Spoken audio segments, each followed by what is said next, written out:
Hello, magical being. Welcome. Happy Year of the Snake.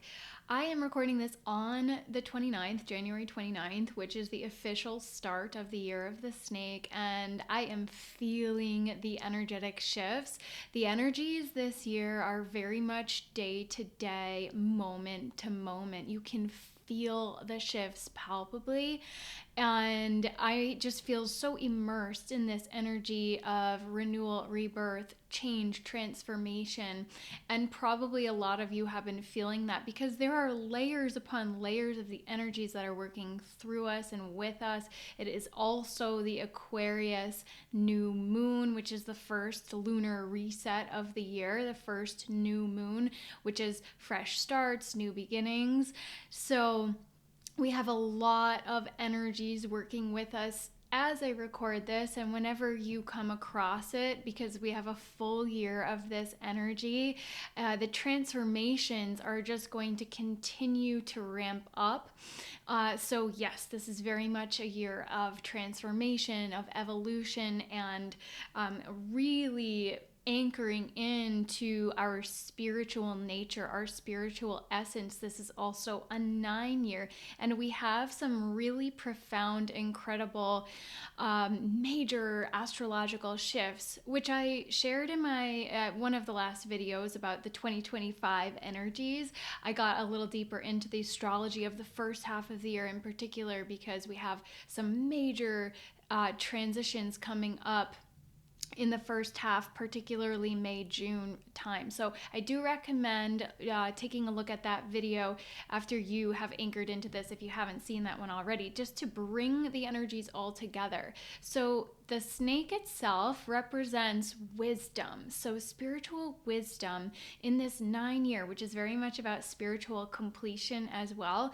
It really goes beautifully hand in hand together. So there's this wisdom and renewal energy, the snake shedding its skin, obviously, as part of that transformation and rebirth and renewal.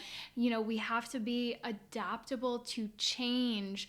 And there's also, you know, the snake brings with it this this kind of intense energy, which is very much reflected or amplified even by the astrology, but also to just be anchored in self, knowing that if you are evolving and adapting as we move through these collective energies, you will be in a state of flow. The more you stay stagnant, the more, in a state of resistance, perhaps even, the harder the changes may feel, the more challenging the intensity may feel on a visceral level. So, you know, this idea that of the snake shedding its skin is really coming to the fore. A snake that cannot shed its old skin perishes, right? So if we cannot allow ourselves to grow, evolve, expand, then we are in a state of dying and decay. And, you know, not to sound overly dramatic or negative, you know, if you're not growing, expanding, and evolving, what are you doing then? The whole point of life is to grow, evolve, expand, especially at a soul level. Our souls came here to grow and evolve and to learn. And to me, this is the joy of life, is learning, is growing, is experiencing all of the magic and the beauty. So there is this sense of absolute unapologetic shedding of the past. So I might even put that in the title of this video. You will have already seen it, of course. But it's very much about letting go of the past patterns, the old patterns and structures. So this is applicable to individual aspects of our life, but also very much the collective, which we are already seeing, you know, with this 9 energy, Pluto having just moved into Aquarius the end of 2024 for good. So that is really ramping up this energy. We are seeing so many monumental shifts with the American political sphere within the last week, as the planets also went into this harmonic alignment.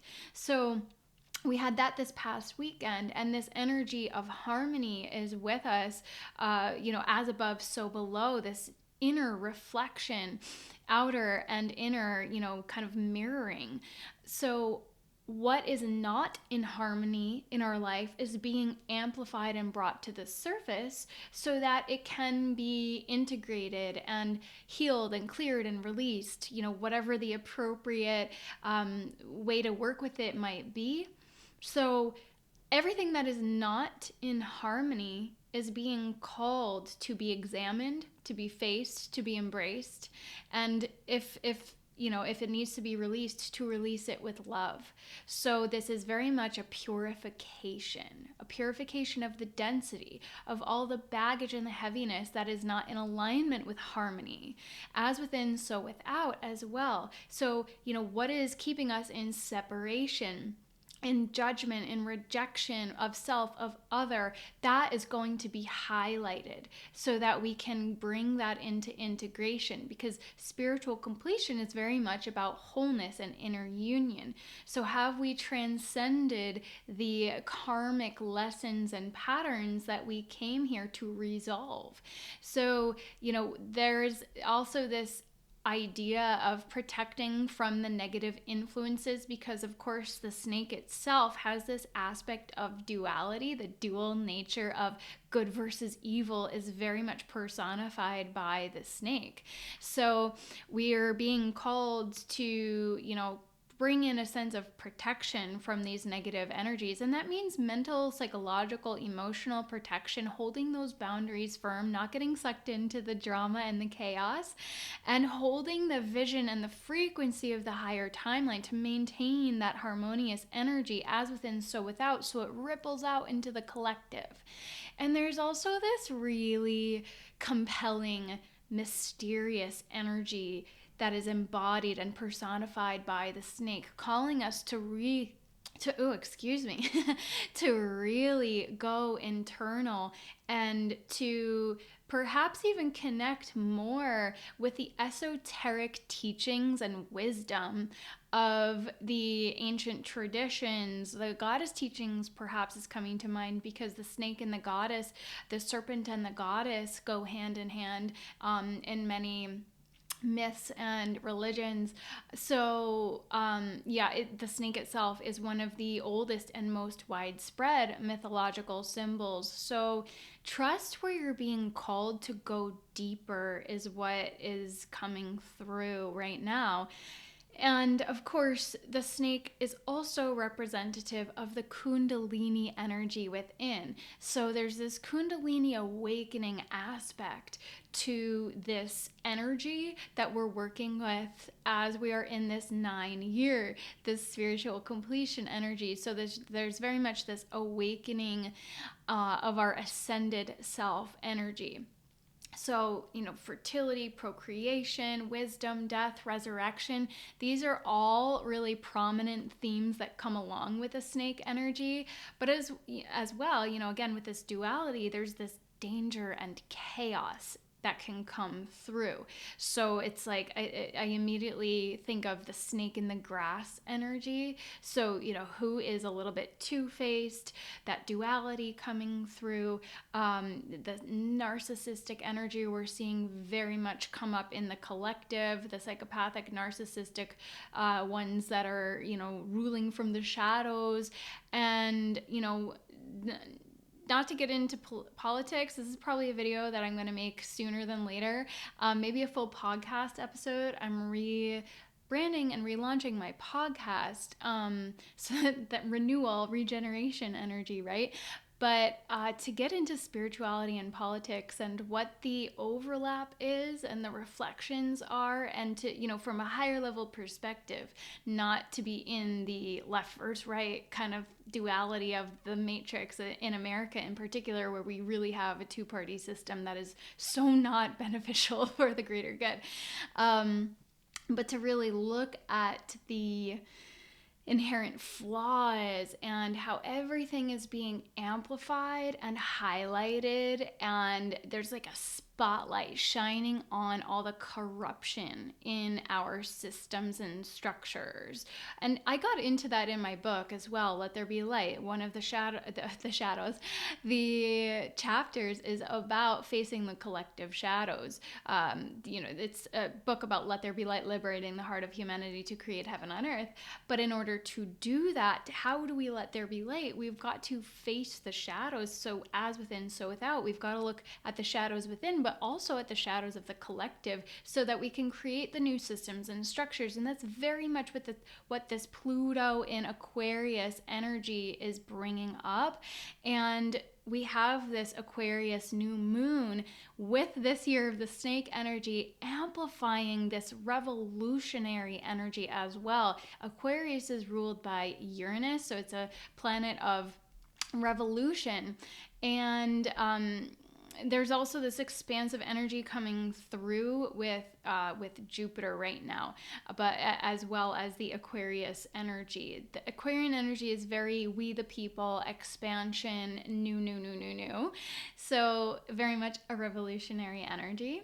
And we have Mars, Jupiter, and Uranus right now all in retrograde. However, as of tomorrow morning, when I record this on the 29th, Uranus will be direct, the ruler of Aquarius. So, this is the bringer of change and awakening, and it's been retrograde since September 2024.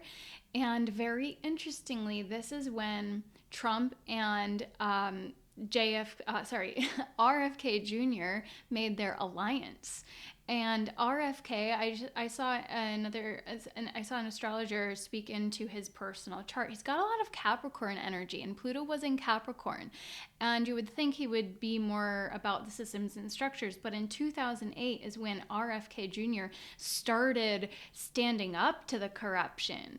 If you don't know his background, I do highly recommend you go look at it, because he has been bringing this to light for years, the corruption in the medical system and the environmental system as well. Monsanto is a big theme there. So, this is, for some reason, it's controversial to stand up to corruption. But okay.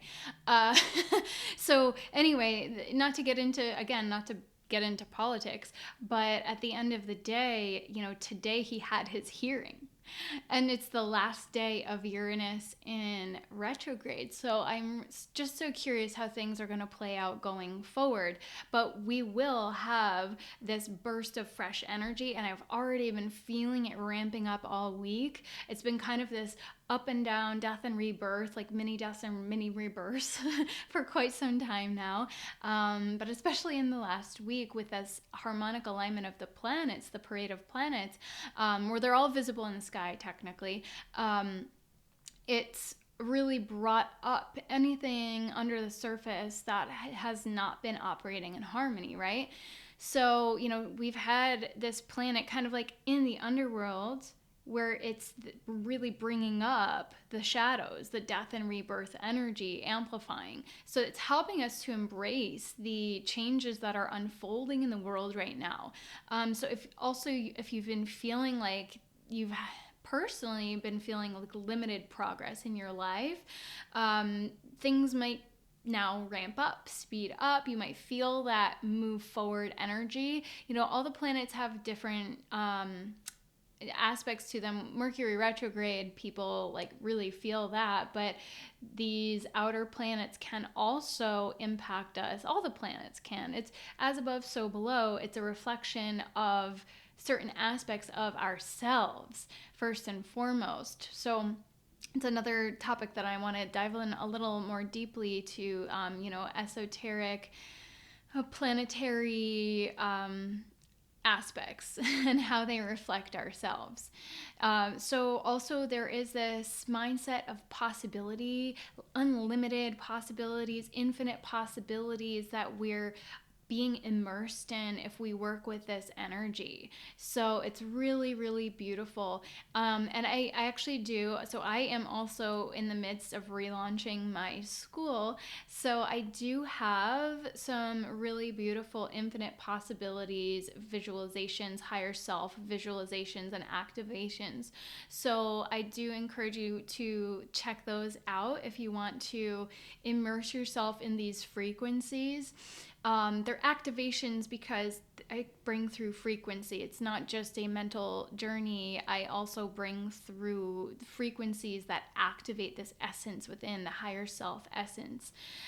So, yeah, we also have a lot of Jupiter energy working with us right now. So some people call it in the Chinese astrology the Grand Duke of Jupiter. So to really understand how things might impact you personally, it's best, I would say, to see, like, depending on what Chinese astrology you are. So are you a year of the rat, of the snake, of the ox, and so on? It's going to depend on your year of birth. See how the energies are going to influence you this year, because it will like, is it going to be complementary or oppositional? Will the energies complement or clash with those of the snake? And even if they quote unquote clash, just figure out how to work with the energies for your ultimate transformation, evolution, and expansion. So the snake brings a very strong fire element as well as metal and earth elements. So again, this can cause significant clashes and conflicts in the collective, energetically speaking. So the overall global atmosphere will probably be a bit more chaotic, and that's exactly what the planetary aspects are reflecting as well.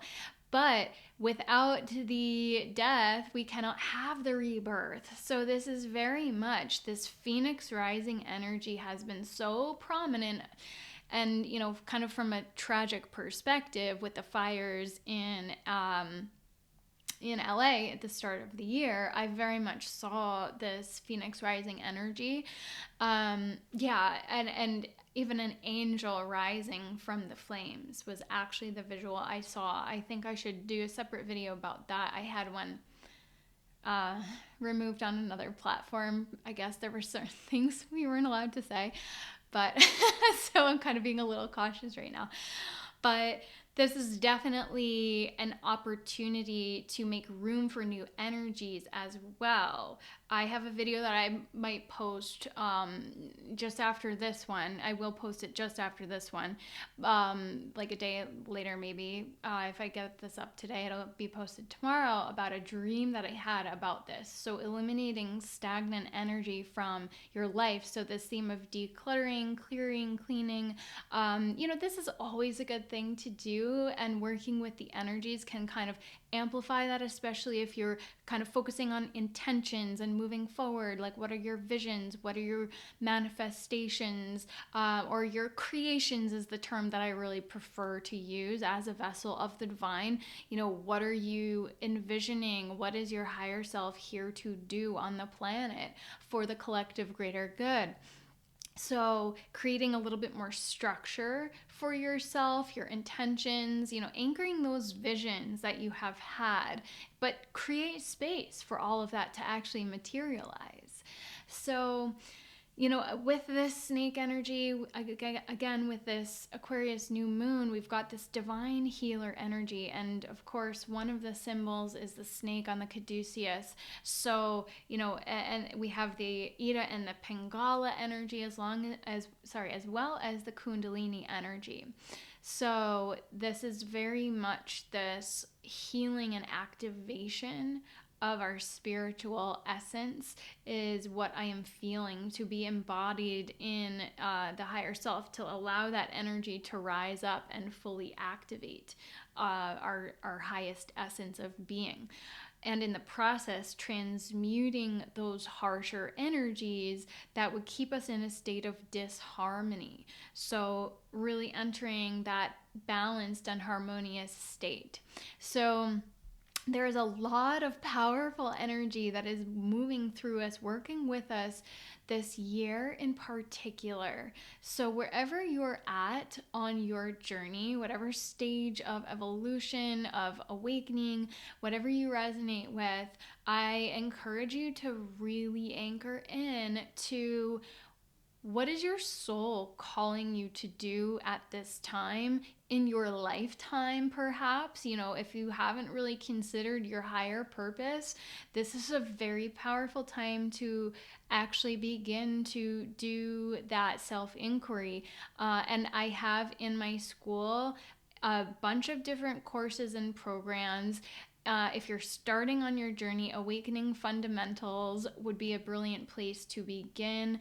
I have some basic courses on breath work and, you know, energetic clearing and protection. And when you enroll and immerse yourself in the fullness of Luminary, which is a path of mastery and rebirthing into your wholeness, your essence of wholeness, that is the full shebang. You get access to everything with that. And I have another beautiful, you know, I don't even know what to call it yet. The vision of what is coming next has anchored, but it's like, what is the actual structure of it going to look like? But I am seeing what's coming next, and it's really, really high level, beautiful activations and things like that. And I've already got so many activations inside my container for you to immerse yourself in if you're seeking support. So yeah, and I have my book, of course, Let There Be Light, Liberating the Heart of Humanity to Create Heaven on Earth, which explains this whole journey that we're on collectively. It really helps to anchor into the bigger picture and the personal journey with practical tips and tools. My journey started with a cancer diagnosis. So how do you take the first steps? What are simple steps you can take, but also what the heck is going on in the world, right? Nothing is as it seems. Truth is stranger than fiction, like all of these themes, but also what is the greater purpose, the grander purpose? It's magical, it's beautiful, and it's full of light and possibility because we are here to create heaven on earth. So all of this chaos is to release the old so that we can become our highest version of self. So if this resonates, I would love to hear how you have been feeling in the energies. I would so appreciate the like, subscribes, comments. I have so much coming. It's like I've been building the foundation, and it's all just anchored in such a beautiful way for me. And I'm just so excited to continue sharing all of the magic that has been coming through. So I so appreciate you if you're still here. Onward and upward in love and light, and I will see you soon.